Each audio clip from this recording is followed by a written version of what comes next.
Hey everybody, it is another Treasures from Thom night. Remember I said in our last recording that 5 boxes came in at one time. Now, I feel like, well, we're close to the holidays anyway, so I should go and just rip them all wide open and see what's in every one of them. But that, in the long run, wouldn't be half as much fun as being able to share these with you. So, the box weighs more than I do, and that's going some, and it's little, and it's heavy.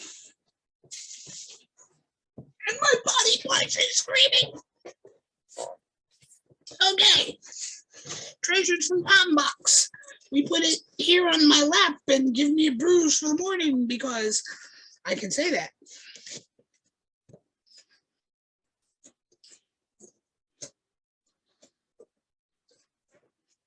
Preferably without cutting myself. Both the joy and the problem of very sharp scissors are they're sharp. Now the problem is if they slip, I'm screwed.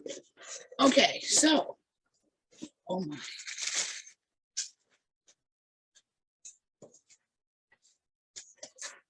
For those of you who have only come out in leather in the past 20 years or so, back in my kinkling years, or should I say mid years, the Leather Journal was not a newspaper, but a magazine. And of course, what would be right on top? But one of the more controversial issues. This was Pat Bailey, IMSL before Jill, IMSL 9. She had an amazing IMSL year and left big shoes for Jill to follow. But in taking the chance that Dave Rhodes took by putting a woman on the cover, the revenues from the magazine went down by more than half. While Pat was honored, it cost Dave an awful lot to support the women of this community. And the first thing that greets me is this cover.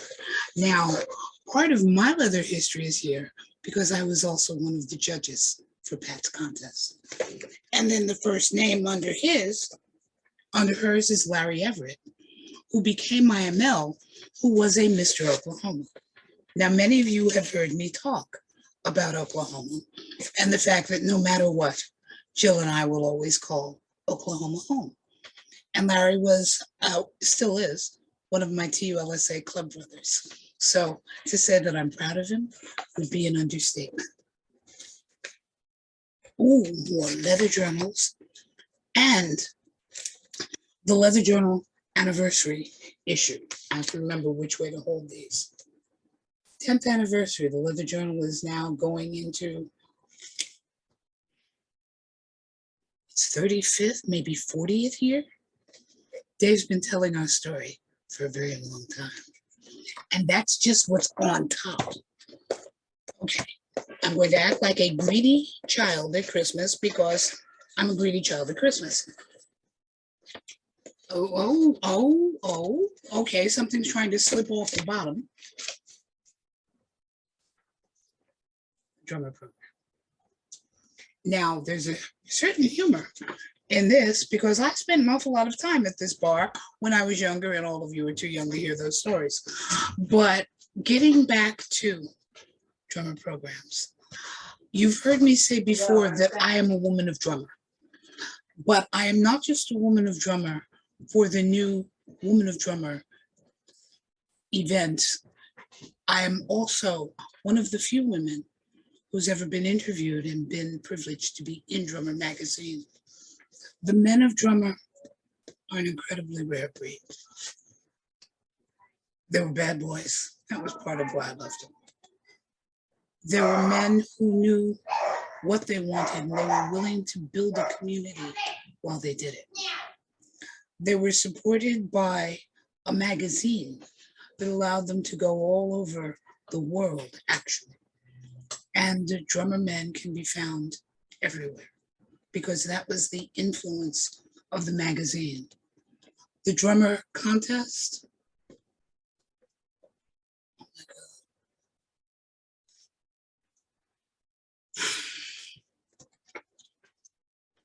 For those of you who can see this is also signed. the drummer contest was an event. As big an event as I am now, but drew to some extent a very different crowd of men. It drew the intellectual bad boy. A lot of the writers that are now a part of our history, John Preston wrote Looking for Mr. Benson, and it was serialized in Drummer. The how-tos and the what's happenings were all part of Drummer magazine. And it accented the drummer man. If you're curious about what it meant to be a drummer man, ask some of the brothers who have been out in leather at least 25 years. They'll tell you. I'm acting silly because I can, because treasures are just TC12. Holy mackerel, it's the whole series of tough customers. Okay, one thing at a time. I will look at one thing at a time, or at least one group of things at a time. We were talking about that special breed of drummer man. But within that elite club, there were the leather men who were leather daddies. I'm proud of that status. They were big, broad, burly, often hairy, cigar-smoking boys who took no nonsense, but also understood the responsibilities of being in charge of a boy who wanted to come up and learn, or of doing it their way. And you know the old Thoreau quote, right? About perhaps he's just marching to the beat of a different drummer. Another drummer program. These are going to have a cherished place in the library. And they are bringing back 1,000 memories of the drummer men that I adored. Now, there is something wonderful about opening this box today. Very rarely do I put a date on these videos because I don't always know when they're going to be released. Get the logos on them and all of that other fancy stuff that Shar and the team does. But today is December 1st. So today is World AIDS Day.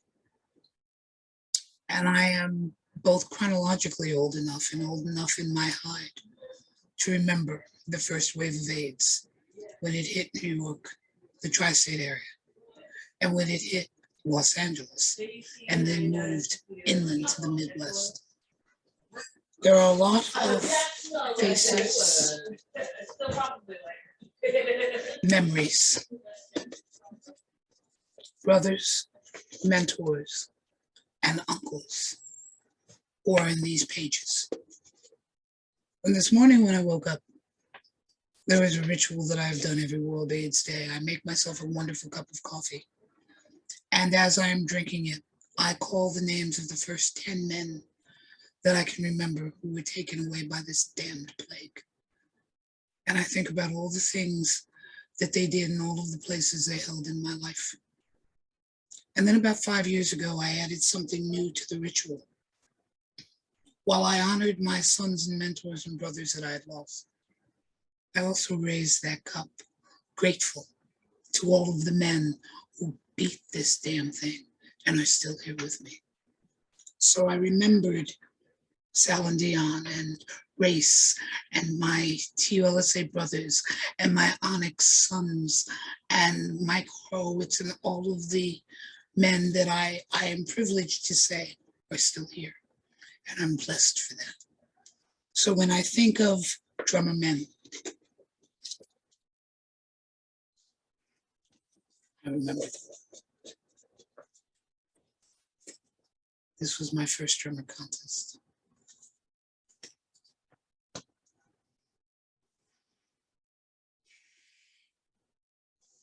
So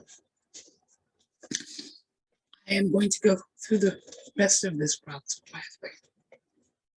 But today, I want to remind you all that we're about to kick this thing's ass. And the red ribbon, for those of you who know its story, and the effort by Broadway Cares to raise money to support men with AIDS. The red ribbon maybe is at the point where we can finally put it away. So, mom/grandmom signing out and going, Thom, thank you. On this World AIDS Day, lift a cup, lift a glass, raise the names, never forget, but do so with a smile. And until I can show you these treasures in person, bye. I'll see you in the library.